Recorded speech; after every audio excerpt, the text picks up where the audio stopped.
What will people think of me? That's the question that we ask ourselves over and over every day, isn't it? Just plagues our thoughts. What will people think of me if I wear this? What will people think of me if I say this? What will people think of me if I cut my hair like this? What must people think of me because I said this already? Oh my gosh. I don't even, yeah, it could drive you crazy if you're trying to, think in circles that way. Because the truth is you'll never know. The truth is that people are fickle. And the truth is that what they see of you is just one fraction of you. They see what you've done. They hear what you've said.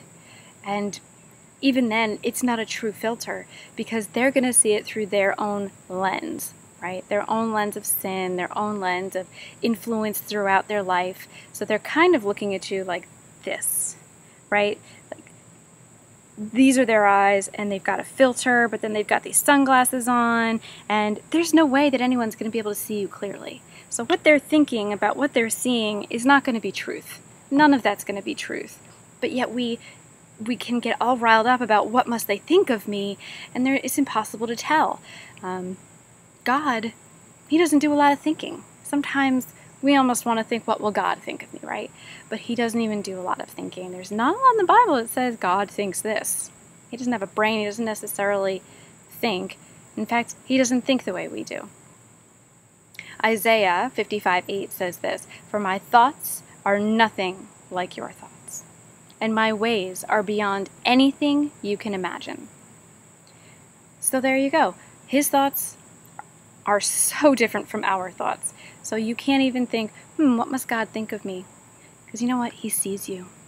How cool is this? 1 Samuel 16:7, "Man does not see what the Lord sees, for man sees what is visible, but the Lord sees the heart." How cool is that? God sees you. He doesn't just think about you and look at you. He sees all of you. And he still loves you.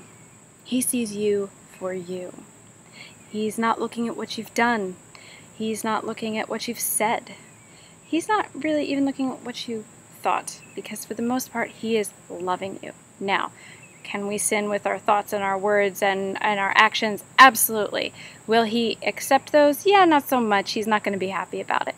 But he is still going to accept and love you, even though he may say, oh, you know what, there's sin. And on that day of judgment, we will be judged for that, and that will be held accountable for us. But we will not be condemned for it. The Lord will continue to love us and accept us through that.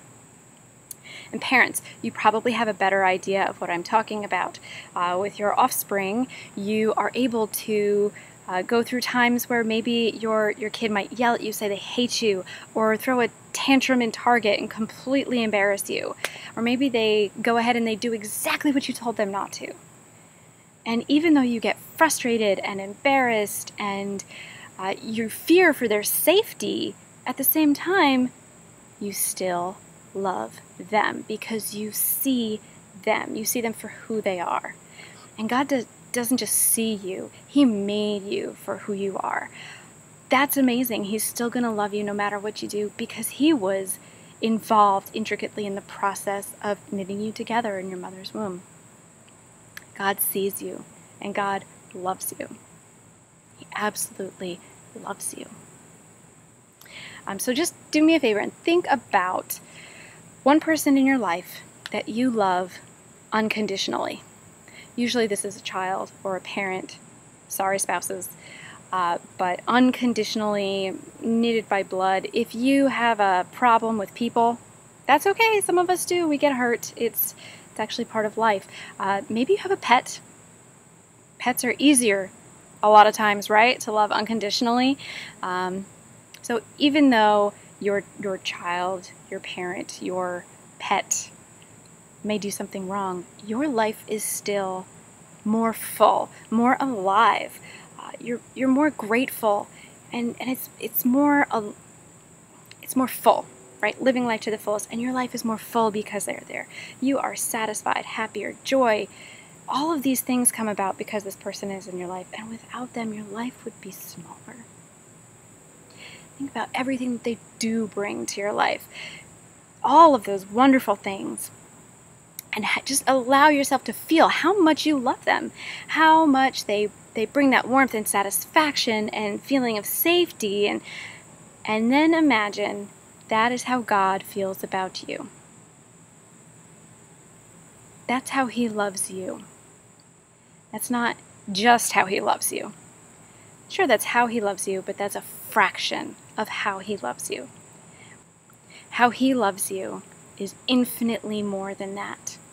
How He loves you is a miracle, because it's beyond anything that we can feel or understand in these limited bodies. His ways are not our ways. They are far beyond anything we could ever imagine.